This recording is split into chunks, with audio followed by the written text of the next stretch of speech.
Hello everyone, once again welcome to SSC Telugu YouTube channel.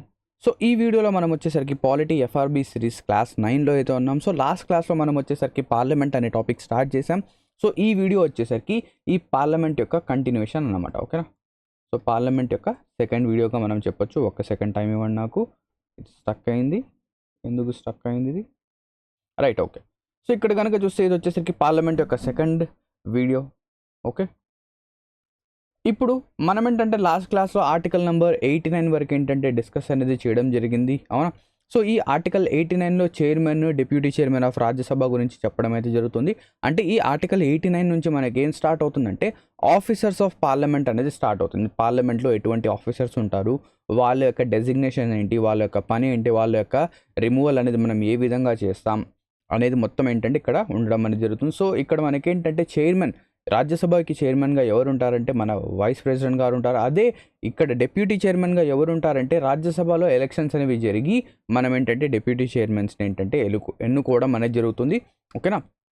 ఒకవేళ deputy chairman తర్వాత, ఓకేనా, ఇక్కడ ఏంటంటే కౌన్సిల్ ఆఫ్ మెంబర్స్ ఉంటారు. డిప్యూటీ చైర్మన్కి ఏంటంటే కౌన్సిల్ ఆఫ్ మెంబర్స్. ఒకవేళ చైర్మన్ కనుక లేకపోతే, చైర్మన్ గారు కనుక ఆయన యొక్క సీట్ అనేది వేకెంట్గా ఉన్నా, ఆయన యాబ్సెంట్గా ఉన్నా, అక్కడ లేకపోతే సీట్ అనేది ఖాళీగా ఉండకూడదని చెప్పేసి మనం డిప్యూటీ చైర్మన్స్గా ఒక 10 మెంబర్స్ ప్యానల్ని ఏంటంటే మనం ఎలెక్ట్ అనేది చేస్తాం. సో ఆ 10 మెంబర్స్లో ఎవరో ఒకరు చైర్మన్గా యాక్ట్ అనేది చేస్తారు. సో ఆర్టికల్ 90 కనుక చూస్తే ఇక్కడ మనకేంటంటే vacation, resignation, removal of deputy chairman. So ఎవరైతే ఈ డిప్యూటీ చైర్మన్ ఉన్నారో వాళ్ళ యొక్క వెకేషన్ కానివ్వండి, రెసిగ్నేషన్ కానివ్వండి, రిమూవల్ గురించి ఇక్కడ ఆర్టికల్ 90లో చెప్పడం అయితే జరుగుతుంది. డిప్యూటీ చైర్మన్ ఒకవేళ రిజైన్ చేయాలి అంటే ఎవరికి వీళ్ళ యొక్క రెసిగ్నేషన్ అనేది ఇవ్వాలి అంటే ఆబ్వియస్లీ చైర్మన్కి ఏంటంటే వీళ్ళు వాళ్ళ యొక్క రెసిగ్నేషన్ అనేది ఇవ్వాలి. అండ్ వీళ్ళ యొక్క రిమూవల్ అంటే వీళ్ళని మనం, ఈ డిప్యూటీ చైర్మన్ని మనం ఏ విధంగా రిమూవ్ చేయొచ్చు అంటే they can be removed by effective మెజారిటీతో మనం రిమూవ్ చేయొచ్చు. నెక్స్ట్ ఆర్టికల్ 91 చూడండి. ఇక్కడ వచ్చేసరికి powers of deputy chairman. Deputy chairman ఏంటంటే ఎటువంటి పవర్స్ అని ఉంటాయి. సో ఆబ్వియస్లీ ఒక సింపుల్ కాన్సెప్ట్, ఒకవేళ చైర్మన్ కనుక యాబ్సెంట్గా ఉంటే డిప్యూటీ చైర్మన్ గారు ఏం చేస్తారు? చైర్మన్గా యాక్ట్ చేస్తారు. ఒకవేళ ఇలా జరిగితే అంటే డిప్యూటీ చైర్మన్గా అయితే ఆయన దగ్గర అన్ని పవర్స్ అనేవి ఉంటాయి. He has all presiding powers. ఎలాగైతే చైర్మన్ దగ్గర పవర్స్ ఉంటాయో అవే సిమిలర్ పవర్స్ మన డిప్యూటీ చైర్మన్ ఎప్పుడైతే చైర్మన్గా యాక్ట్ చేస్తాడో అప్పుడు కూడా ఉంటాయి. ఎటువంటి మార్పులు, చేర్పులు లేదా తగ్గింపులు ఉండవు, అవునా?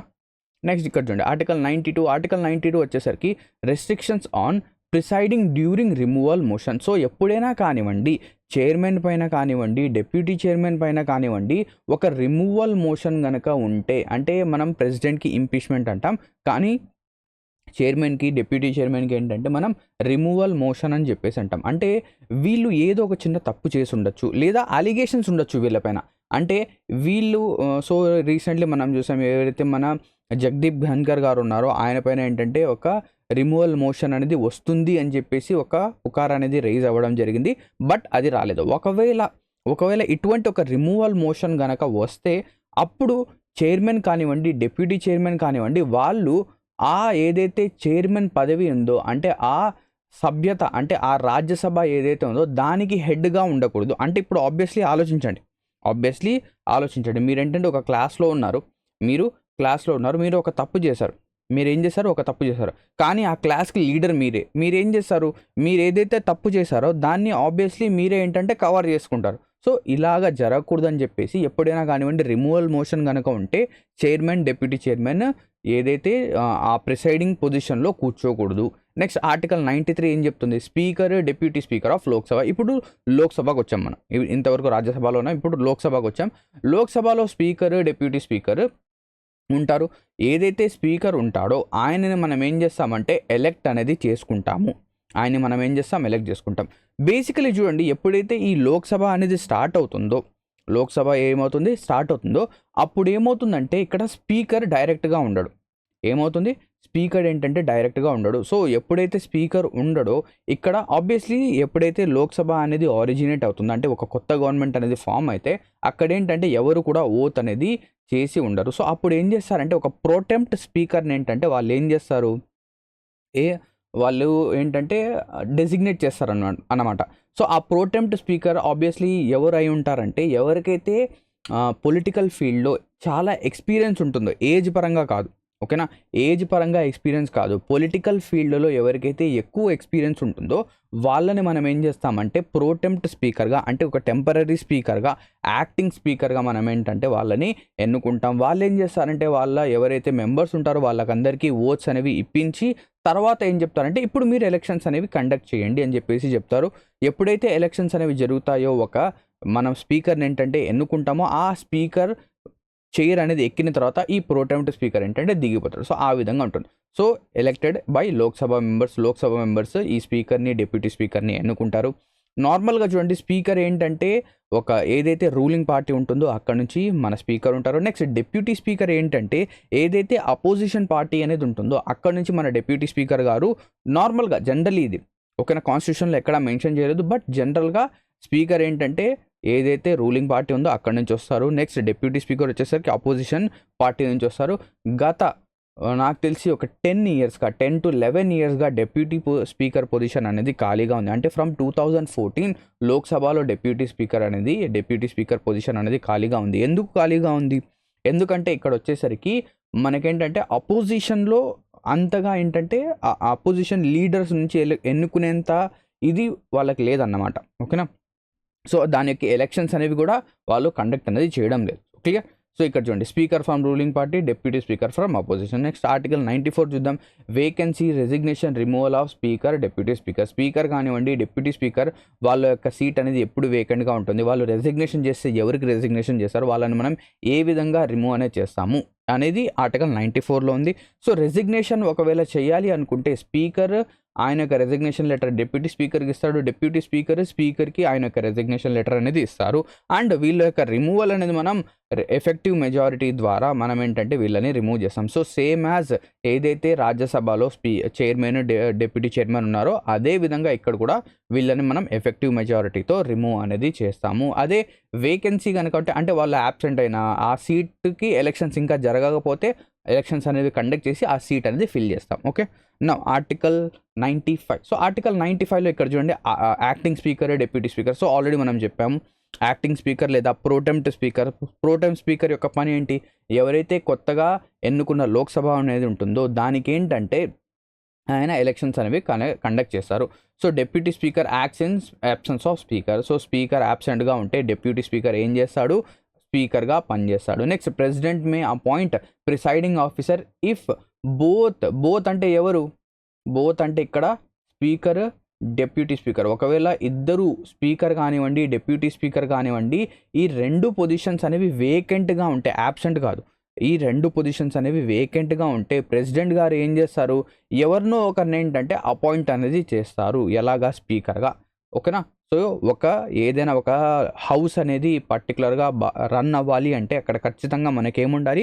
ఒక లీడర్ ఉండాలి, అంటే ఒక ప్రిసైడింగ్ ఆఫీసర్ ఉండాలి. అలా ఉంటేనే అది ఆ హౌస్ అనేది కరెక్ట్గా జరుగుతుంది, లేకపోతే జరగదు. కాబట్టి ఖచ్చితంగా ఒకవేళ ఇద్దరిలో ఎవరు కూడా లేకపోతే ఆ రెండు సీట్స్ అనేవి వేకెంట్గా ఉంటే మనం ఏం చేస్తాం? ఒక మెంబర్ని ఏంటంటే తీసుకుంటాం. ఒకవేళ యాబ్సెంట్ అయితే, ఒకవేళ స్పీకర్కి ఏంటంటే మోషన్స్ అవుతున్నాయి, ఆయనకి ఏంటంటే హెల్త్ అనేది బాగాలేదు, డిప్యూటీ స్పీకర్ ఆయన కూతురి పెళ్ళి అనేది ఉంది, సో వీళ్ళిద్దరు యాబ్సెంట్గా ఉన్నారు. ఇలా ఇద్దరు కూడా యాబ్సెంట్ అయినప్పుడు అప్పుడు ఏం చేస్తాం? ఇక్కడ ఏంటంటే ప్యానల్ ఆఫ్ చైర్ పర్సన్స్ అని చెప్పేసి కొంతమందిని మనం ఎలెక్ట్ అనేది చేస్తాం. సో అప్రాక్సిమేట్గా మనం 10 మందిని ఏంటంటే మనం ఇక్కడ ఎలెక్ట్ అనేది చేస్తాం. సో 10 మెంబర్స్ని ఇక్కడ ఎలెక్ట్ చేస్తాం. సో ఈ 10 మెంబర్స్లో ఎవరో ఒకరు ఏంటంటే వచ్చి స్పీకర్గా వీళ్ళు పని అనేది చేస్తారు. నెక్స్ట్ ఆర్టికల్ 96 చూద్దాం. Restrictions on presiding during removal motion. So same ఏదైతే చూసామో, ఒకవేళ మీ పైన రిమూవల్ మోషన్ కనుక ఉంటే మీరు ఆ ఆఫీస్కి అధ్యక్షత వహించకూడదు. Speaker, deputy speaker cannot preside during removal discussion. Removal motion కనుక మీ పైన నడుస్తుంటే వాళ్ళు ఏం చేయకూడదు? ఆఫీస్ పైన కూర్చోకూడదు. ఆర్టికల్ 96 చెప్తుంది. నెక్స్ట్ ఆర్టికల్ 97 చూద్దాం. ఇక్కడ salaries, allowances of speaker, chairman. So ఏదైతే శాలరీస్ ఉన్నాయో ఎవరికి? స్పీకర్కి కానివ్వండి, డిప్యూటీ స్పీకర్ కానివ్వండి, చైర్మన్ కానివ్వండి, డిప్యూటీ చైర్మన్ కానివ్వండి, ఇవన్నీ కూడా ఎవరు డిసైడ్ చేస్తారు? ఆబ్వియస్లీ పార్లమెంటే తన యొక్క శాలరీస్ తనే డిసైడ్ చేసుకుంటుంది. ఆబ్వియస్లీ ఇక్కడ చూడండి, ఇండియా మొత్తంలో ఏం జరిగినా కూడా డెసిషన్ అనేది, లా మేకింగ్ బాడీ అనేది పార్లమెంట్ కాబట్టి సింపుల్గా వాళ్ళ శాలరీస్ కూడా వాళ్ళే డిటర్మైన్ చేసుకుంటారు. నెక్స్ట్ ఆర్టికల్ 98లో సెక్రటేరియట్ ఆఫ్ పార్లమెంట్, అంటే ఇక్కడ ఏంటంటే ఒక్కొక్క హౌస్ ఏదైతే ఉంటుందో దానికి సపరేట్ సెక్రటేరియట్స్ అనేవి ఉంటాయి అని చెప్పేసి ఇక్కడ మనకి ఏంటంటే చెప్పడం అనేది జరుగుతుంది ఆర్టికల్ 98లో. ఆర్టికల్ 99లో ఏంటంటే oath and affirmations of members, ఎవరైనా కానివ్వండి ఒక మెంబర్గా అయితే వాళ్ళు ఖచ్చితంగా ఓత్ అనేది తీసుకున్న తర్వాతనే వాళ్ళ యొక్క సీట్లో కూర్చోవాలి. వాళ్ళు మెంబర్ అవ్వాలి అంటే ఖచ్చితంగా ఓత్ అనేది చేయాలి లేదా అఫర్మేషన్స్ అనేవి చెప్పాలి. ఓత్ అనేది ఎవరు చేస్తారు? ఎవరికైతే దేవుడి పైన నమ్మకం ఉంటుందో వాళ్ళు ఓత్ చేస్తారు. అఫర్మేషన్ ఎవరికైతే దేవుడి పైన నమ్మకం అనేది ఉండదో, వాళ్ళు నాస్తికులు ఉంటారో, వాళ్ళు అఫర్మేషన్స్ అనేవి చెప్తారు. క్లియరా? ఓకేనా? క్లియర్. సో ఈ ఓత్ అనేది ఎవరు చేపిస్తారు? సో బేసికలీ ఎవరినైతే ప్రెసిడెంట్ గారు అపాయింట్ చేస్తారో వాళ్ళేంటంటే, ఓకేనా, ప్రెసిడెంట్ నార్మల్గా ఏంటంటే ప్రెసిడెంట్ వీళ్ళకందరికీ ఓత్ అండ్ అఫర్మేషన్స్ చెప్పించాలి. బట్ కొన్నిసార్లు కాదు, మ్యాక్సిమం సిచ్యువేషన్స్లో ప్రెసిడెంట్ గారు ఏం చేస్తారంటే ఎవరైతే ఒక మెయిన్ పర్సన్ ఉంటారో వాళ్ళని ఎన్నుకుంటారు. అంటే లోక్సభలో కనుక తీసుకుంటే లోక్సభలో స్పీకర్ని ఎన్నుకుంటారు. స్పీకర్ని ఎన్నుకున్న తర్వాత ఆ లోక్సభ స్పీకర్ ఎవరైతే ఉంటారో ఆయన అందరికీ ఓట్స్ అండ్ అఫర్మేషన్స్ అనేవి కల్పిస్తారు. బేసికలీ ఒక చిన్న పాయింట్ అనేది గుర్తుపెట్టుకోండి, ఒకవేళ మీరు ఎటువంటి ఓత్ కానివ్వండి అఫర్మేషన్ కానివ్వండి చెయ్యకుండా ఉంటే మీకు ఓటింగ్ హక్కు అనేది ఉండదు. ఫస్ట్ ఆఫ్ ఆల్ మీరు మెంబర్ అవ్వాలి అంటే ఓత్ అనేది చేయాలి. మెంబర్ అయిన తర్వాతే మీకు ఓటింగ్ హక్కు అనేది వస్తుంది. క్లియరా? నెక్స్ట్ ఆర్టికల్ 100 అనేది మనకు ఓటింగ్ గురించే చెప్తుంది. సో ఇక్కడ చూడండి article 100 voting in house and quorum అంటే ఏంటి? Minimum number of members to start the voting లేదా టు స్టార్ట్ ద సెషన్. అంటే కోరం ఏంటంటే ఒక పర్టికులర్ మెంబర్స్ ఉంటాయి. అంటే ఇప్పుడు లెటస్ అజ్యూమ్ మీరేంటంటే ఒక స్కూల్కి అనేది వెళ్తున్నారు. ఓకేనా, మీరు స్కూల్కి వెళ్తున్నారు. సో ఆ రోజు ఏంటంటే బాగా వర్షం అనేది పడుతుంది. అవునా, వర్షం పడుతుంది. మీరేంటంటే స్కూల్కి మీ క్లాస్లో మీరు ఒక్కరే ఉన్నారు. అంటే మీ క్లాస్ మొత్తంలో ఒక 100 మెంబర్స్ ఉంటే మీరు అక్కడికి వచ్చింది ఏంటంటే ఒక్కరో ఇద్దరు వచ్చారు. మీరు మీ ఫ్రెండ్, ఓకేనా, మీరు మీ ఫ్రెండ్ లేదా మీరు మీ గర్ల్ ఫ్రెండ్ ఇద్దరు మాట్లాడుకొని ఏం చేస్తారు? స్కూల్కి వెళ్ళారు. సో అప్పుడు ఏమైంది? మీరు ఇద్దరే ఉన్నారు కాబట్టి ఆ స్కూల్ని ఏం చేస్తారు? డిస్మిస్ అనేది చేసేస్తారు. ఇంకా మనం క్లాస్ చెప్పి కూడా వేస్తే మీరు ఆడుకోండి లేదా ఇంటికి వెళ్ళిపోండి అని చెప్పేసి చెప్తారు. అదేవిధంగా పార్లమెంట్లో కూడా హౌసెస్లో కూడా కోరం అనేది ఉంటుంది. Minimum number of members attend అయితేనే ఆ సెషన్ అనేది కండక్ట్ చేయాలి. సో కోరం అనేది ఎంత? 1/10 of the total members. Total మెంబర్స్లో 1/10 అంటే 100 మెంబర్స్ కనుక ఉంటే 1/10 అంటే 10 మెంబర్స్. 500 మెంబర్స్ కనుకుంటే మినిమం 50 మెంబర్స్ అటెండ్ అయితేనే ఏమవుతుంది? ఆ సెషన్ అనేది స్టార్ట్ అవుతుంది. Next casting vote in case of tie. So ఈ కాస్టింగ్ ఓట్ అనేది ఏంటి? ఇక్కడ ఓట్స్ అనేవి మనకేంటంటే రెండు విధాలుగా ఉంటాయి. ఓటింగ్ అట్ ఫస్ట్ ఇన్స్టెన్స్,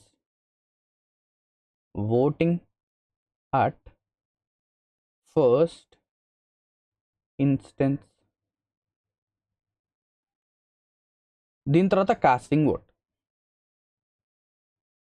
అబ్బాయిలు ఇక్కడ కాస్టింగ్ ఓట్ అంటే కాస్టింగ్ కౌచ్ అనుకున్నారు. కాస్టింగ్ ఓట్ ఇది, కౌచ్ కాదు. ఓకేనా, కాస్టింగ్ కోచ్ వేరే. ఓకే, సో ఇక్కడ ఓటింగ్ అట్ ఫస్ట్ ఇన్స్టెన్స్ అంటే ఏంటి? ఏదైతే మీకు మెంబర్ కనుక ఉంటే మీరు ఎప్పుడైతే ఇప్పుడు లెటర్స్ అజ్యూమ్ ఒక క్లాస్ రూమ్ అనేది ఉంది. సో క్లాస్ రూమ్లో లీడర్ని ఏంటంటే ఎన్నుకోవడానికి మీ టీచర్ ఏం చేసిందంటే ఓటింగ్ అనేది స్టార్ట్ అనేది చేసింది. సో మీ క్లాస్లో టోటల్గా 50 మెంబర్స్ ఉన్నారు. సో ఈ 50 మెంబర్స్ ఏం చేశారు? ఓట్స్ అనేవి వేశారు. 50 మంది ఓట్స్ అనేది వేశారు. క్లియరా? సో ఈ 50 మెంబర్స్లో ఏమైందంటే ఒక సినారియోలో ఒక పర్సన్కి 30 ఓట్స్ వచ్చాయి, ఇంకో పర్సన్కి 20 ఓట్స్ వచ్చాయి. ఈయనకి మెజారిటీ వచ్చింది కాబట్టి ఈయనని మనం క్లాస్ లీడర్ చేస్తాం. అలా కాకుండా దీన్ని మనం ఓటింగ్ అట్ ఫస్ట్ ఇన్స్టెన్స్ అంటాం. అంటే ఎవరైతే మెంబర్స్ ఉన్నారో వాళ్ళకందరికీ ఓటు హక్కు అనేది కలిగించాం. నెక్స్ట్ కొన్నిసార్లు ఏమవుతుందంటే టై సిచ్యువేషన్ అనేది అయిపోతుంది. అంటే 25 ఓట్స్ క్యాండిడేట్ ఏకి 25 ఓట్స్, క్యాండిడేట్ బికి 25 ఓట్స్ అనేవి ఈ విధంగా ఉంటాయి. అంటే ఇటువంటి టై సిచ్యువేషన్స్ ఉన్నప్పుడు సో ఇప్పుడు ఏముంటుంది? ఈ క్లాస్లో 50 స్టూడెంట్స్తో పాటు ఎవరున్నారు? ఒక టీచర్ కూడా ఉన్నారు కదా, సో ఈ టీచర్కి కూడా మనం ఏం చేస్తామంటే నార్మల్గా ఈ టీచర్కి హక్కు అనేది ఉండదు. బట్ ఎప్పుడైతే ఈ టై సిచ్యువేషన్ ఉంటుందో, టై బ్రేకర్ సిచ్యువేషన్ ఉంటుందో అప్పుడు మాత్రమే ఈ టీచర్కి ఏంటంటే ఓటింగ్ హక్కు అనేది ఉంటుంది. సో ఇప్పుడు టీచర్ ఏం చేయొచ్చు? ఈ టీచర్ యొక్క ఓట్ అంటే ఇక్కడ ప్రిసైడింగ్ ఆఫీసర్ ఎవరైతే ఉంటారో ఆయన యొక్క ఓట్ అనేది వేసి ఈ ఇద్దరు మెంబర్స్లో ఎవరినో ఒకరిని లీడర్గా ఎన్నుకోవచ్చు, స్పీకర్గా ఎన్నుకోవచ్చు, డిప్యూటీ స్పీకర్గా ఎన్నుకోవచ్చు, ఇలా అన్నమాట. సో దీన్నే మనం ఏమంటామంటే కాస్టింగ్ ఓట్ అంటాము. అర్థమైందా? సో దీన్ని మనం కాస్టింగ్ ఓట్ అంటాం. కానీ ఈ కాస్టింగ్ ఓట్ అనేది ప్రతిసారి వర్క్ అవుతుందంటే కాదు. ఓన్లీ ఎప్పుడైతే టై సిచ్యువేషన్స్ ఉంటాయో అక్కడ మాత్రమే ఈ కాస్టింగ్ ఓట్ అనేది ఉంటుంది. కానీ ఎప్పుడైనా కూడా గుర్తుపెట్టుకోండి, ఒకవేళ ఎవరైతే ప్రిసైడింగ్ ఆఫీసర్ ఉంటారో ఆయన పైన ఒక రిమూవల్ మోషన్ కనుక నడుస్తూ ఉంటే ఆయనకి కాస్టింగ్ ఓట్ అనేది ఉండదు. సో బేసికలీ ఆయన అధ్యక్షత అనేది వహించడు కాబట్టి ఆయనకి కాస్టింగ్ ఓట్ అనేది ఉండదు. అర్థమైందా? క్లియరా? ఓకే.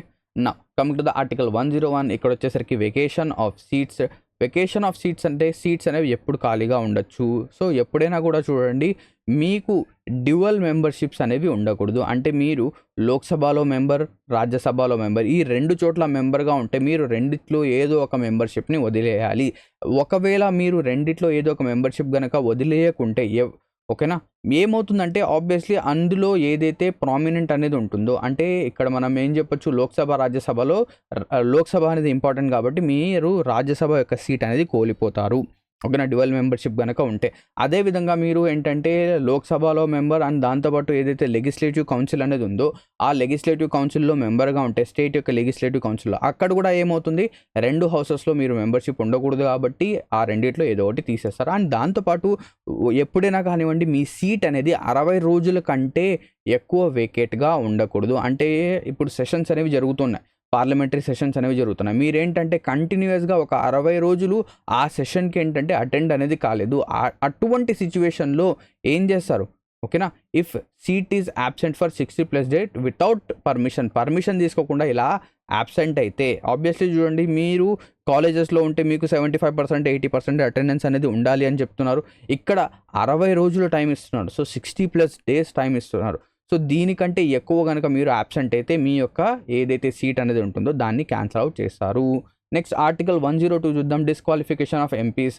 మెంబర్ ఆఫ్ పార్లమెంట్స్ ఎవరైతే ఉంటారో వాళ్ళ యొక్క డిస్క్వాలిఫికేషన్ అనేది మనం ఏ విధంగా చేస్తాం? ఒకటి, ఆఫీస్ ఆఫ్ ప్రాఫిట్ గనక వాళ్ళు కండక్ట్ చేస్తూ ఉంటే, బయట బిజినెస్ గనక చేస్తూ ఉంటే, కానీ ఈ ఆఫీస్ ఆఫ్ ప్రాఫిట్ అనేది ఏంటి అనేది మన కాన్స్టిట్యూషన్లో ఎక్కడ కూడా మెన్షన్ అనేది డిఫైన్ అనేది చేయలేదు. నెక్స్ట్, ఒకవేళ వాళ్ళు ఎవరైతే పార్లమెంట్ మెంబర్స్ ఉన్నారో వాళ్ళు అన్సౌండ్ మైండ్ అయితే, అంటే మెంటల్ అయిపోతే. నెక్స్ట్, ఇన్సాల్వెన్సీ కనుక ఉంటే, అంటే మీరు ఒక ఎగ్జాంపుల్ కనుక తీసుకుంటే మన విజయ్ మాల్యా గారు ఉన్నారు, అవునా? సో ఆ పర్సన్ ఏంటంటే ప్రీవియస్గా ఎప్పుడైతే కింగ్ఫిషర్ ఎయిర్లైన్స్ దానికి అంబాసిడర్గా లేదా ఆ కంపెనీకి ఓనర్గా ఉన్నప్పుడు ఆయన ఏం చేసేవాడంటే మెంబర్ ఆఫ్ పార్లమెంట్గా ఉండేవాడు. కానీ ఆయన ఏంటంటే కొన్ని సంవత్సరాల తర్వాత ఇన్సాల్వెన్సీ అనేది ప్రకటించారు. సో బేసికలీ ఇన్సాల్వెన్సీ ప్రకటించేటప్పుడు ఆయన మెంబర్ ఆఫ్ పార్లమెంట్ కాదు. బట్ ఒకవేళ అజ్యూమ్ చేయండి, ఒకవేళ ఆయన ఎంపీగా ఉన్నప్పుడు ఇన్సాల్వెన్సీ కనుక, అంటే ఆయన దివాలా తీశాడని చెప్పేసి చెప్తే, ఆయన మెంబర్ ఆఫ్ పార్లమెంట్గా ఉంటే ఆయన ఏం చేస్తాడు? ఆయన ఏదైతే డబ్బులు అనేది పోగొట్టుకున్నాడో వాటిని ఎలా రికవర్ చేసుకోవాలని చెప్పేసి ఆలోచిస్తాడు. కానీ మన జనాల కోసం ఎటువంటి ఆలోచన అనేది ఉండదు. కాబట్టి ఇన్సాల్వెన్సీ ఉన్నప్పుడు మెంబర్ ఆఫ్ పార్లమెంట్ని మనం డిస్క్వాలిఫై చేస్తాం. అదేవిధంగా ఒక సింపుల్ చూడండి, ఏదైనా కానివ్వండి, లోక్సభ కానివ్వండి, రాజ్యసభ కానివ్వండి, దానికి మెంబర్ అవ్వాలి అంటే ఫస్ట్ కండిషన్ మీరు ఇండియన్ సిటిజన్ కావాలి. ఒకవేళ మీరు ఇండియన్ సిటిజన్ కాకుండా ఫారిన్ సిటిజన్షిప్ కనుక తీసుకుంటే మీరు ఆబ్వియస్లీ మిమ్మల్ని ఏం చేస్తారు? డిస్క్వాలిఫై చేస్తారు. అండ్ అదేవిధంగా యాంటీ డిఫెక్షన్, అంటే మీరు జంపింగ్ అని చెప్పేసి ఒక పార్టీ నుంచి ఇంకో పార్టీకి మారుతూ ఉంటే, అంటే డిఫెక్షన్ కనుక చేస్తూ ఉంటే మిమ్మల్ని ఏం చేస్తారు? మెంబర్ ఆఫ్ పార్లమెంట్ నుంచి తీసేస్తారు. డిఫెక్షన్ కూడా ఇక్కడ మనకు డిఫరెంట్ రీజన్స్ అనేవి ఉన్నాయి, అది మనకు అవసరం లేదు. బట్ గుర్తుపెట్టుకోండి, డిఫెక్షన్ అనేది కూడా రీజన్. ఓకేనా, దీన్ని మనం హిందీలో దల్ బదల్ కానూన్ అంటాం. క్లియర్? నెక్స్ట్ ఆర్టికల్ 103 చూద్దాం. Decision on disqualification. అంటే ఇలా డిస్క్వాలిఫై చేయడానికి, ఇలా ఇటువంటి సినారియోస్లో మనం డిస్క్వాలిఫై చేయొచ్చు అని చెప్పాం. Office of profit, unsound mind, insolvency, foreign citizenship and anti defection, ఇటువంటి సినారియోస్లో మనం డిస్క్వాలిఫై చేయొచ్చు. కానీ దీని డిసిజన్ అనేది ఎవరిపైన డిపెండ్ అవుతుందంటే మన ప్రెసిడెంట్ గారి పైన డిపెండ్ అనేది అవుతుంది. సో ప్రెసిడెంట్ గారు decides whether they should be disqualified. కానీ ఈయన ఒక్కడే డిసైడ్ చేస్తారంటే కాదు. ఎలక్షన్ కమిషన్ ఆఫ్ ఇండియా ఏం చేస్తుంది? అడ్వైజ్ అనేది చేస్తుంది మన ప్రెసిడెంట్ గారికి. ఆర్టికల్ 104 చూద్దాం. Penalty for sitting voting without qualification. అంటే ఎటువంటి క్వాలిఫికేషన్ అనేది లేకుండా, అంటే మెంబర్ అనేది కాకుండా ఆయన కనుక కూర్చొని అక్కడ ఓటింగ్ కనుక చేస్తే వాళ్ళకి ఏమవుతుంది? 500 ఫైన్ అనేది ఉంటుంది. అంటే ఇక్కడ penalty for sitting voting without qualification అంటే నేను చెప్పాను కదా, ఓత్ అఫర్మేషన్ అనేది మీరు తీసుకోకుండా మీరు మెంబర్ కాలేరు, మెంబర్ కాకుండా మీరు ఓట్ చేయలేరు.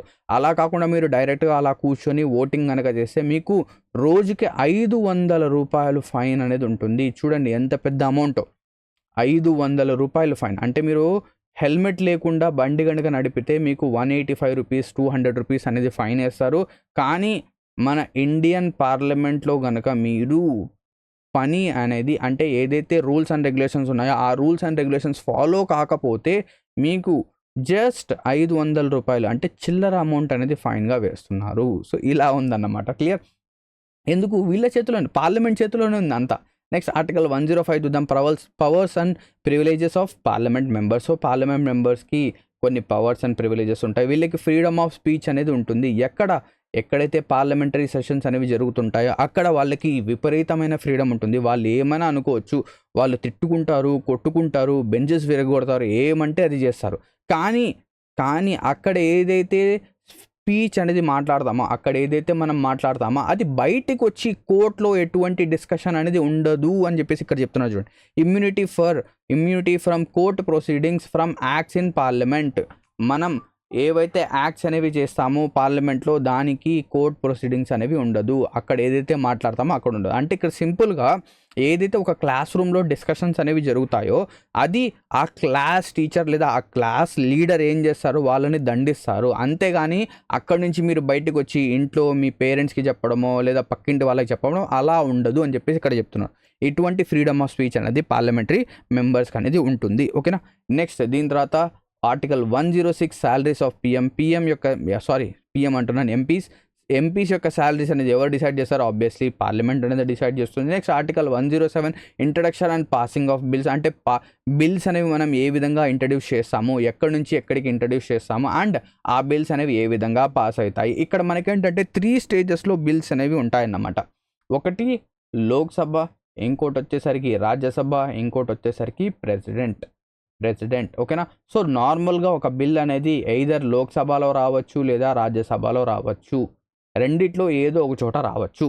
ఓకేనా? రెండిట్లో ఏదో ఒక చోట రావచ్చు. లెట్ అస్ అజ్యూమ్ ఒక బిల్ అనేది లోక్సభ నుంచి రాజ్యసభకి వెళ్ళింది. ఓకేనా? లోక్సభలో ఏమైంది, ఈ బిల్ పైన డిస్కషన్ జరిగింది, లోక్సభలో ఆమోదం తెలిపారు, అక్కడ నుంచి రాజ్యసభకి వెళ్ళింది. రాజ్యసభ నుంచి ఇది కూడా ఏమైంది, ఓకే అని చెప్పేసి ఇక్కడ నుంచి వాళ్ళు కూడా పాస్ చేసి బిల్ అనేది ప్రెసిడెంట్ గారి దగ్గరికి పంపించారు. ప్రెసిడెంట్ గారు కూడా దీనిపైన సైన్ చేశారు.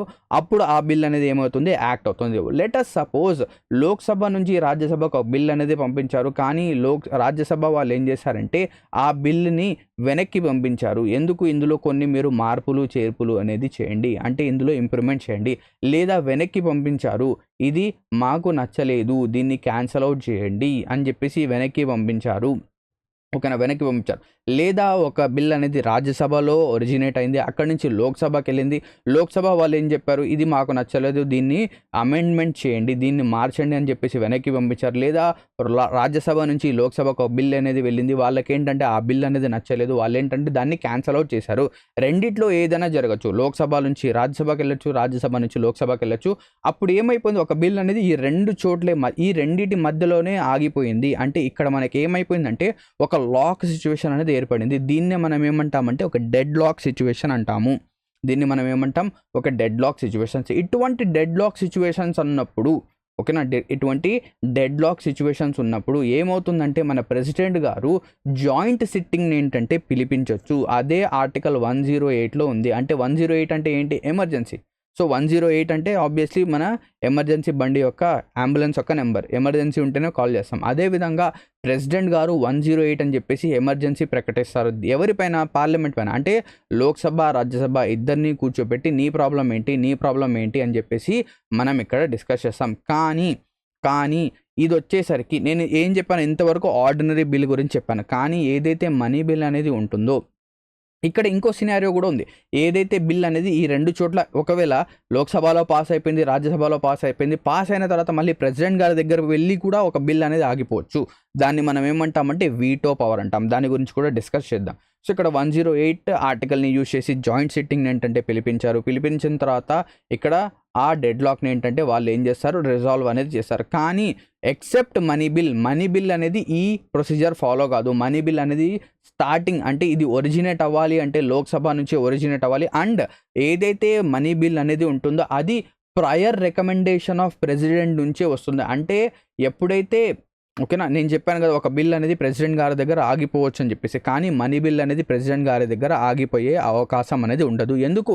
ప్రయర్ రికమెండేషన్ అంటే ప్రెసిడెంట్ గారి దగ్గర నుంచి అప్రూవల్ తీసుకున్న తర్వాతనే మనీ బిల్ ఏం చేస్తామంటే మనం లోక్సభలో ఇంట్రడ్యూస్ చేస్తాం. లోక్సభ నుంచి రాజ్యసభకి వెళ్తుంది, రాజ్యసభ నుంచి ప్రెసిడెంట్ గారి దగ్గరికి వెళ్ళి అది శాంక్షన్ అనేది అవుతుంది. అదేవిధంగా క్లియర్. సో 108 జాయింట్ సిట్టింగ్ అనేది మనం చేస్తాం. ఈ జాయింట్ సిట్టింగ్ అనేది ఎవరు పిలిపిస్తారు? ప్రెసిడెంట్ గారు పిలిపిస్తారు. ఎప్పుడు? డెడ్ లాక్ ఉన్నప్పుడు. డెడ్ లాక్ అంటే ఏంటి? ఇలా బిల్ అనేది మధ్యలో ఆగిపోవడం. ఓకే, నెక్స్ట్ ఆర్టికల్ 109 చూద్దాం. ఏదైతే మనీ బిల్ యొక్క ప్రొసీజర్ అనేది ఉందో అది ఇక్కడ మనకు ఆర్టికల్ 109లో చెప్పారు. ఏం చెప్పారు? ఇక్కడ మనీ బిల్ ఏదైతే ఉందో అది ఓన్లీ లోక్సభలో మాత్రమే ఒరిజినేట్ అవుతుంది, లోక్సభలో స్టార్ట్ అవుతుంది. And Rajya Sabha can suggest changes with in 14 days. అంటే ఒకవేళ రాజ్యసభకి ఆ మనీ బిల్లో ఏవైనా ఇబ్బందులు కనుక కనిపిస్తే, అందులో ఏవైనా మార్పులు చేర్పులు చేయాలనిపిస్తే విత్ ఇన్ 14 days. అంటే ఇక్కడ చూడండి, ఇక్కడ నేను చెప్పాను కదా, ఇక్కడ నుంచి లోక్సభ నుంచి రాజ్యసభ ఒక బిల్ వెళ్ళింది. అక్కడ ఆ రాజ్యసభలో బిల్ అనేది ఎన్ని మంత్స్ వరకు ఉండొచ్చు? మ్యాక్సిమం ఎన్ని మంత్స్ అంటే 6 months, 6 నెలలు. దానికంటే ఎక్కువ అక్కడ ఆగకూడదు. మళ్ళీ అది వెనక్కి రావాలో లేకపోతే ముందుకెళ్ళాలో అలా ఉండాలి. కానీ ఏదైతే మనీ బిల్ ఉందో దీనికి వచ్చేసరికి ఓన్లీ 14 days టైం అనేది ఉంటుంది. 14 రోజులు మాత్రమే. 14 రోజుల లోపల దీనిపైన రియాక్ట్ అనేది చేయాలి. ఓకేనా. మళ్ళీ ఒకవేళ ఆ బిల్ అనేది వెనక్కి వచ్చింది, లోక్సభ దగ్గరకు వచ్చింది. లోక్సభ ఏంటంటే అదే బిల్ని రాజ్యసభకు పంపిస్తే ఆ బిల్ని ఖచ్చితంగా రాజ్యసభ ఫార్వర్డ్ చేయాల్సిందే. అంటే వెనక్కి ఒక్కసారే పంపించగలరు, దాన్ని రిజెక్ట్ చేయకూడదు. Next definition of money bill యొక్క డెఫినేషన్ అంటే ఏంటి? So matters related to taxes, borrowings, expenditures. ఓకేనా. ట్యాక్సెస్ కానివ్వండి, బారోయింగ్స్ కానివ్వండి, ఎక్స్పెండిచర్స్ అండ్ కన్సాలిడేటెడ్ ఫండ్, ఇవన్నీ కూడా మనకు మనీ బిల్ దగ్గర వస్తాయి. Speaker సర్టిఫైస్ it as money bill. అంటే ఒక బిల్ అనేది మనీ బిల్లా కాదా, మనీ బిల్లా ఆర్డినరీ బిల్లా అనేది ఎవరు చెప్తారంటే మన స్పీకర్ గారు చెప్తారు. మన స్పీకర్ గారు దాన్ని ఏం చేస్తారు? డిసైడ్ అనేది చేస్తారు. ఓకేనా. నా coming to the next article which is 111. So ఇది వచ్చేసరికి ప్రెసిడెంట్ అసెంట్ టు బిల్స్. నేను చెప్పాను కదా ఒక బిల్ అనేది ఎక్కడి నుంచి వెళ్తుంది? లోక్సభ నుంచి రాజ్యసభ, రాజ్యసభ నుంచి ప్రెసిడెంట్, అయితే రాజ్యసభ నుంచి లోక్సభ, లోక్సభ నుంచి ప్రెసిడెంట్. సో ప్రెసిడెంట్ గారి దగ్గరికి వెళ్తే ఆ బిల్లుని ప్రెసిడెంట్ ఏం చేయొచ్చు? 2 లేదా 3 విధాలుగా దానికి ఏంటంటే దానికి ఆన్సర్ ఇవ్వచ్చు. ఒకటి వచ్చేసరికి అసెంట్ అనేది చెప్పొచ్చు. అసెంట్ ఇన్ ద సెన్స్ ఏంటి? నేను అంగీకరిస్తాను. నెక్స్ట్ దాన్ని రిటర్న్ చేయొచ్చు. రిటర్న్ అంటే దాన్ని మనం వెనక్కి పంపించవచ్చు. కానీ ఓకేనా. కానీ అండ్ ఇంకోటి వచ్చేసరికి దాన్ని విత్హోల్డ్ చేయొచ్చు. విత్హోల్డ్ అంటే ఏంటి? దాన్ని పాకెట్లో పెట్టుకొని ఉంచుకోవచ్చు. సో ఇక్కడ మనకేంటంటే అసెంట్, ఓకేనా, అసెంట్ అనేది తెలిపించారంటే ఏమైంది? ఇక్కడ రైట్ అనేది కొట్టేశారు. ఓకేనా, రైట్ కొట్టారు, ఆ బిల్ అనేది పాస్ అయిపోయింది. ఓకేనా, పాస్ అనేది అయిపోయింది. సో ఏదైతే ఒకవేళ దాన్ని ఆయన విత్హోల్డ్ చేస్తే దాన్ని మనం ఏమంటాం? It is known as withhold కనుక చేస్తే దాన్ని మనం అబ్సల్యూట్ వీటో అంటాం. రిటర్న్ చేస్తే, వెనక్కి పంపిస్తే సస్పెన్సివ్ వీటో అంటాం. అంటే ఇది నాకు నచ్చలేదు, ఈ బిల్ అనేది నచ్చలేదని చెప్పేసి వెనక్కి పంపించవచ్చు. ఓకేనా.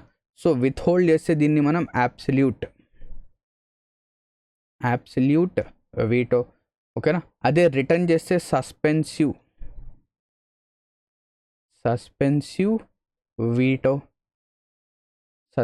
వీటో అంటాం. ఓకేనా. అదే ఓకేనా, దానికి అసెంట్ చెప్తే నో ప్రాబ్లం. మళ్ళీ ఆయన ఏం చేయొచ్చు అంటే ఆ ఏదైతే బిల్ అనేది ఉంటుందో దానిపైన ఎటువంటి రెస్పాన్స్ కనుక ఇవ్వకపోతే నో రెస్పాన్స్ అంటే దాన్ని జోబులో పెట్టుకొని తిరుగుతూ ఉంటే దాన్ని మనం ఏమంటామంటే పాకెట్ వీటో అంటాం. సో ఈ పాకెట్ వీటో అనేది ఏంటంటే ఆయన జోబులో పెట్టుకొని ఆ బిల్ యొక్క ఏదైతే డీటెయిల్స్ ఉంటాయో దాన్ని ఏంటంటే జోబులో పెట్టుకొని ఎటువంటి అంగీకారం కానివ్వండి, సస్పెన్షన్ కానివ్వండి, రిటర్న్ కానివ్వండి చేయకుండా ఉండడం. ఈ పాకెట్ వీటో అనేది ఏ ప్రెసిడెంట్ అయినా చేశారా అంటే ఎస్ చేశారు. జ్ఞాని జయల్ సింగ్ గారు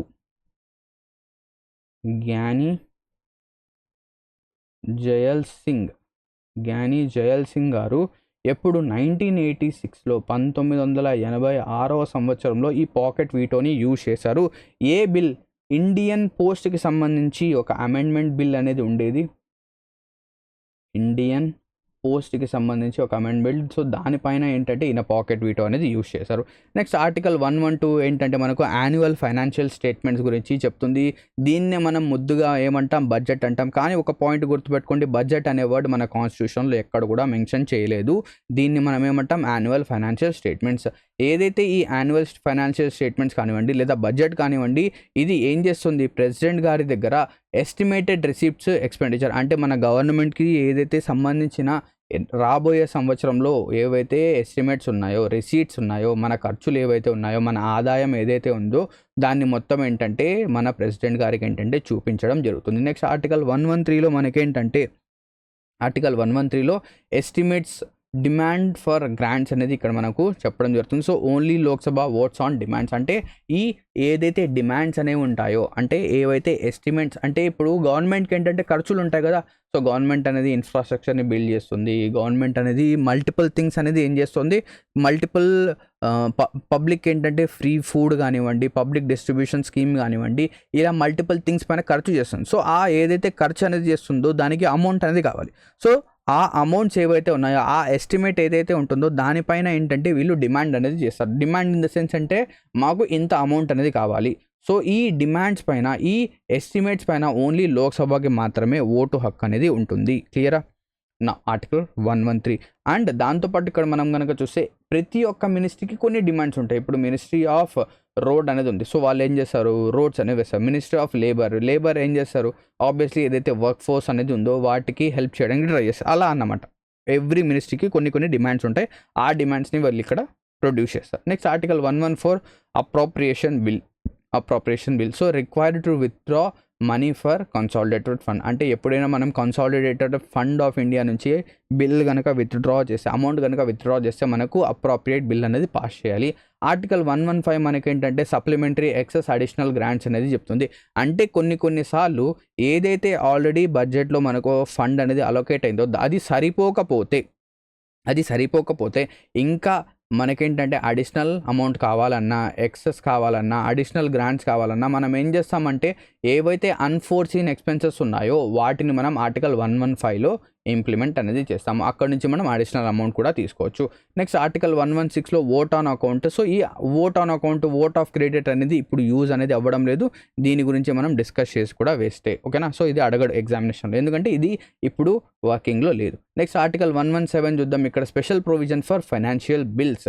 సో ఫైనాన్షియల్ బిల్స్కి ఏంటంటే స్పెషల్ ప్రొవిజన్స్ అనేవి ఉంటాయి. Money bill is subset of financial bill. అంటే దీనికి అర్థం ఏంటంటే ఏదైతే ఫైనాన్షియల్ బిల్ అనేది ఉంటుందో, ఫైనాన్షియల్ బిల్ ఏదైతే ఉంటుందో అందులో ఒక చిన్న పోర్షన్ అనేది ఏంటి? Money bill. అంటే ఇక్కడ నుంచి మనం చెప్పొచ్చు ఆల్ మనీ బిల్స్, అన్ని మనీ బిల్స్ ఏంటంటే ఫైనాన్షియల్ బిల్స్ అవుతాయే, కానీ అన్ని ఫైనాన్షియల్ మనీ బిల్స్ అనేవి అవ్వవు. గుర్తుపెట్టుకోండి, అన్ని ఫైనాన్షియల్ బిల్స్ అనేవి మనీ బిల్స్ అవ్వవు. So require president's recommendation. So ఏవైతే ఈ మనీ బిల్స్ ఉన్నాయో, ఫైనాన్షియల్ బిల్స్ ఉన్నాయో వీటికి ప్రెసిడెంట్ యొక్క రికమెండేషన్ అనేది ఉండాలి. Clear? Next article 118 rule of procedure. అంటే each and every house of parliament ఏదైతే ఉంటుందో వాటికి కొన్ని రూల్స్ అండ్ రెగ్యులేషన్స్ అనేవి ఉంటాయి. ఆ రూల్స్ అండ్ రెగ్యులేషన్స్ ఎవరు చేసుకుంటారు? ఎవరు క్రియేట్ చేస్తారు? ఆబ్వియస్లీ పార్లమెంటే ఏదైతే దాని యొక్క హౌస్ అనేది ఉందో దానికి సంబంధించి రూల్స్ అనేవి ఉంటాయి. అంటే మీ ఇల్లు అనేది ఉంది, మీ ఇంట్లో రూల్స్ అండ్ రెగ్యులేషన్స్ ఎవరు పెడతారు? ఆబ్వియస్లీ మీ మదర్ పెడతారు. వేరే బయట వాళ్ళు బెటర్ కదా. అదేవిధంగా ఆ పార్లమెంట్కి సంబంధించిన రూల్స్ అన్నీ ఆ హౌస్ వాళ్ళే డిస్కస్ చేస్తారు. Each house makes it own rules. Article 119 procedure for financial business. ఏదైతే ఫినాన్షియల్ బిజినెస్ అనేది ఉంటుందో దాని గురించి మనకి ఇక్కడ ప్రొసీజర్ అనేది ఉంటుంది. Special regulation for budget financial matters. బడ్జెట్కి స్పెషల్ రెగ్యులేషన్స్ ఫినాన్షియల్ మ్యాటర్స్ గురించి ఆర్టికల్ 119లో డిస్కస్ అనేది చేయడం జరిగింది. నెక్స్ట్ ఆర్టికల్ 120 ఏంటంటే లాంగ్వేజ్ ఇన్ పార్లమెంట్. అంటే పార్లమెంట్లో ఏ లాంగ్వేజ్ అనేది మనం యూజ్ చేయొచ్చు అని చెప్పేసి ఇక్కడ మనకు చెప్పడం జరుగుతుంది. ఆర్టికల్ 120 ప్రకారంగా పార్లమెంట్లో మనం 2 లాంగ్వేజెస్ అనేవి మాట్లాడవచ్చు, ఇంగ్లీష్ ఆర్ హిందీ. కానీ కానీ members can use their mother tongue. అంటే ఎవరైతే మెంబర్స్ ఉంటారో వాళ్ళు ఏంటంటే వాళ్ళ యొక్క ఓన్ లాంగ్వేజ్ అనేది యూజ్ చేయొచ్చు, వాళ్ళ యొక్క మదర్ టంగ్. అంటే మీరున్నారు, మీరు ఏం చేయొచ్చు, పార్లమెంట్లోకి వెళ్ళిన తర్వాత మీరు తెలుగులో కావాలంటే తెలుగులో మాట్లాడొచ్చు. నేను వెళ్తే ఏం చేస్తాను, నేను ఉర్దూలో కావాలంటే ఉర్దూలో మాట్లాడొచ్చు. లేదు ఇంకో పర్సన్ వెళ్ళాడు, ఆయన కన్నడ నుంచి వచ్చాడు, ఆయన ఏంటంటే కర్ణాటక నుంచి వచ్చాడు, కన్నడ అనేది మాట్లాడొచ్చు. సో ఇక్కడ మెంబర్స్కి ఏంటంటే ఫ్రీడమ్ అనేది ఉంది. వాళ్ళు ఏంటంటే వాళ్ళ యొక్క మదర్ టంగ్లో మాట్లాడొచ్చు. కానీ బేసికలీ మన డిస్కషన్స్ అనేవి జరిగేది ఇంగ్లీష్ లేదా హిందీలో జరుగుతాయి. నెక్స్ట్ ఆర్టికల్ 120 అనేది చూద్దాం. Restriction on discussion on judge conduct. అంటే ప్రీవియస్గా మనం చూసాం కదా, ఎప్పుడైనా కానివ్వండి పార్లమెంట్లో ఏవైతే డిస్కషన్స్ జరుగుతాయో పార్లమెంట్లో ఫ్రీడమ్ ఆఫ్ స్పీచ్ అనేది ఉంటుంది. ఏదైనా అక్కడ ఎవరైనా మాట్లాడితే అది బయటికి వచ్చి జడ్జెస్ ఏంటంటే జ్యూరీ ఏంటంటే దానిపైన కేసెస్ అనేవి పెట్టకూడదు. అదేవిధంగా జడ్జెస్ యొక్క జడ్జిమెంట్స్ ఏవైతే ఉంటాయో జడ్జిల గురించి మనం ఏంటంటే పార్లమెంట్లో డిస్కస్ చేయకూడదు. No discussion unless impeachment. అంటే ఇంపీచ్మెంట్ అంటే ఎవరైతే జడ్జెస్ ఉన్నారో వాళ్ళని రిమూవ్ చేయడానికి ఇంపీచ్మెంట్ ప్రొసీజర్ వస్తే తప్ప మనం జడ్జెస్ గురించి మాట్లాడకూడదు. సింపుల్ అన్నమాట. ఇక్కడ పార్లమెంట్కి జ్యుడిషియరీకి ఏంటంటే అస్సలు పడదు అని చెప్పేసి మన కాన్స్టిట్యూషన్ అనేది క్రియేట్ చేసేటప్పుడే మనం ఏం చేసామంటే అజ్యూమ్ చేసి వీళ్ళిద్దరికీ ఏంటంటే గొడవ రాకుండా నువ్వు వీడి దాంట్లో వేలు పెట్టొద్దు, నువ్వు వీడి దాంట్లో వేలు పెట్టొద్దు అని చెప్పేసి మనం వీళ్ళకి స్ట్రిక్ట్ వార్నింగ్స్ అనేవి ఇచ్చాం. ఈవెన్ దో ఇలా ఇచ్చినా కూడా వీళ్ళు ఏం చేస్తారంటే ఒకరినొకరిని పోక్ చేస్తూ ఉంటారు. అది నార్మల్. ఆర్టికల్ 122 చూద్దాం. Courts not to enquiry into parliament proceeding. Simple అన్నమాట. కోర్ట్స్ అనేవి పార్లమెంట్ యొక్క ప్రొసీడింగ్లు పార్లమెంట్లో ఏం జరుగుతుంది దానిపైన క్వశ్చన్ చేయకూడదు. Immunity to parliament proceeding. Next article 120 ordinance by president. ఒకవేళ ఎప్పుడైనా కానివ్వండి ఒక ఎమర్జెన్సీ సిచ్యువేషన్ అప్పుడు లోక్సభ రాజ్యసభ రెండూ గనక లేకపోతే మన ప్రెసిడెంట్ గారు ఏం చేయొచ్చు, ఆర్డినెన్సెస్ అనేవి ఇష్యూ చేయొచ్చు, రూల్స్ అనేవి బిల్స్ అనేవి పాస్ చేయొచ్చు. ఒకవేళ ఇలా ప్రెసిడెంట్ గారు ఒక బిల్ని కనుక పాస్ అనేది చేస్తే ఓకేనా, ఇప్పుడు చూడండి లోక్సభ అనేది లేదు, రాజ్యసభ అనేది లేదు, ప్రెసిడెంట్ గారు ఒక బిల్ని ఏంటంటే పాస్ అనేది చేశారు. నెక్స్ట్ ఎప్పుడైతే లోక్సభ కానివ్వండి రాజ్యసభ కానివ్వండి వచ్చిన తర్వాత వీళ్ళ దగ్గర ఏంటంటే 6 వీక్స్ అంటే 1.5 month అనేది ఉంటుంది. Valid for 6 weeks after reassembly. అంటే ఈ బిల్ అనేది ఎప్పుడైతే ఈ అసెంబ్లీ అనేది ఫామ్ అవుతుందో దానికి 6 వారాల వరకు 6 weeks వరకు ఇది వ్యాలిడ్ ఉంటుంది. దాని తర్వాత వీళ్ళు ఏం చేయాలి, దానికి ఆబ్వియస్గా అప్రూవల్ అనేది తెచ్చుకోవాలి. సో ఎప్పుడైతే ఈ 6 week లోపల ఆ అప్రూవల్ కనుక వస్తే ఈ బిల్ అనేది కంటిన్యూ అవుతుంది, లేదంటే ఈ బిల్ అనేది రద్దు అవుతుంది. అది అన్నమాట. ఓకేనా. సో ఇక్కడతో మన ఏదైతే పార్లమెంట్ టాపిక్ అనేది ఉంటుందో అది ఎండ్ అనేది అవుతుంది. ఐ హోప్ దట్ మీకు ఏంటంటే ఇక్కడ ఏవైతే మనం డిస్కస్ చేసామో అది బాగా అర్థమై ఉంటుంది. ఇక్కడ ఒక పాయింట్ అనేది నేను మిస్ చేశాను. ఏంటంటే ఇక్కడ ఏదైతే పార్లమెంటరీ ప్రొసీడింగ్స్ ఉంటాయి కదా అవి ఏ విధంగా జరుగుతాయి అనేది చూద్దాం. సో పార్లమెంట్లో మనకేంటంటే వాళ్ళు ఏంటంటే ఎంటర్ అయిన తర్వాత 11 AM నుంచి 12 PM వరకు 1 hour ఒక డిస్కషన్ ఉంటుంది. నెక్స్ట్ 12 PM నుంచి 1 PM వరకు ఒక డిస్కషన్ అనేది ఉంటుంది.